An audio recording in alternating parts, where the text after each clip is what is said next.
రష్మిక మందన రీసెంట్‌గా చేసిన పోస్ట్ ఇప్పుడు నెట్టింట్లో వైరల్ అవుతోంది. రష్మికకి గతంలో ఎంగేజ్‌మెంట్ అయిన సంగతి తెలిసిందే. ఆ ఎంగేజ్‌మెంట్ బ్రేక్ అయిన తర్వాత తన మీద చాలా ట్రోల్స్, నెగటివిటీ వచ్చినప్పటికీ తను చాలా సైలెంట్‌గా ఉండి తన పని తను చేసుకుంటూ పోయింది. కానీ రీసెంట్‌గా ఎప్పుడో తన అమ్మగారు మాట్లాడిన మాటలకి సంబంధించి ఒక ఆడియోని ఇప్పుడు లీక్ చేసి నెట్టింట్లో వైరల్ చేస్తుండడం రష్మికకి చాలా కోపం తెప్పించింది. దాంతో ఆమె ఇలా పోస్ట్ చేశారు.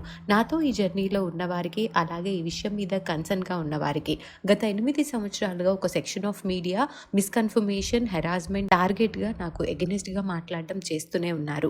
నేను మాట్లాడిన వాటిని వేరేలా మారుస్తూ తప్పుడు సమాచారం ఇస్తూ వాళ్ళ ఎంగేజ్‌మెంట్, రీచ్, వ్యూస్ కోసం వాడుకున్నారు. అది నన్ను బాధ పెట్టినా కూడా నేను ఓపికతో సైలెంట్‌గా ఉండాలని నిర్ణయించుకున్నాను. పబ్లిక్‌లో ఉన్నందుకు ఒక్కొక్కసారి ఇలాంటి క్రిటిసిజం ఫేస్ చేయాల్సి వస్తుంది.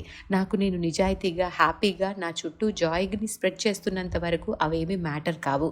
కానీ గత 24 గంటల్లో జరిగింది ఆ లైన్ కూడా క్రాస్ చేశాయి. నేను దాన్ని వదిలిపెట్టాలనుకోవట్లేదు. 8 సంవత్సరాల క్రితం జరిగిన ఒక కాన్వర్జేషన్‌ని రికార్డ్ చేసి ఇప్పుడు సర్క్యులేట్ చేస్తున్నారు. అవసరం లేకపోయినా ఆ చిన్న క్లిప్‌ని వైరల్ చేస్తున్నారు. మనుషులు ఎంత దూరం వెళ్తారు? ఇలా చేస్తూ నా కుటుంబాన్ని కూడా ఇందులో లాగారు. నాతో మంచి సంబంధాలున్నా ఈ విషయానికి ఎలాంటి సంబంధం లేని వారికి కూడా అసౌకర్యాన్ని గురి చేస్తున్నారు. ఇది వ్యక్తిగత గోప్యతపై తీవ్రమైన దాడి. అలాగే తప్పుదారి పట్టించే మరియు అపకీర్తి కలిగించే సమాచారాన్ని ప్రచారం చేయటమే. మనము జీవితంలో ముందుకు సాగుతూ, ఎదుగుతూ, అర్థవంతమైన పనులు చేస్తూ సానుకూలత పంచాలని ప్రయత్నిస్తున్నప్పటికీ కొందరు మాత్రం ఇంకొకరి గౌరవం మరియు ప్రశాంతతను పణంగా పెట్టి ద్వేషం, వివాదాలను సృష్టించడం దురదృష్టకరం.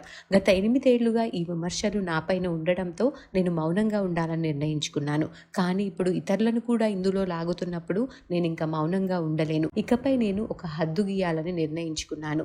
రేపటిలోగా ఇలాంటి సమాచారాన్ని అందించిన ఏ పోస్ట్ అయినా, సోషల్ మీడియా వాళ్ళైనా, ఇన్ఫ్లుయెన్సర్స్ అయినా ఆ పోస్ట్ డిలీట్ చేయకపోతే 24 గంటల్లో మీకు లీగల్‌గా నోటీసులు వస్తాయని హెచ్చరించారు రష్మిక మందన.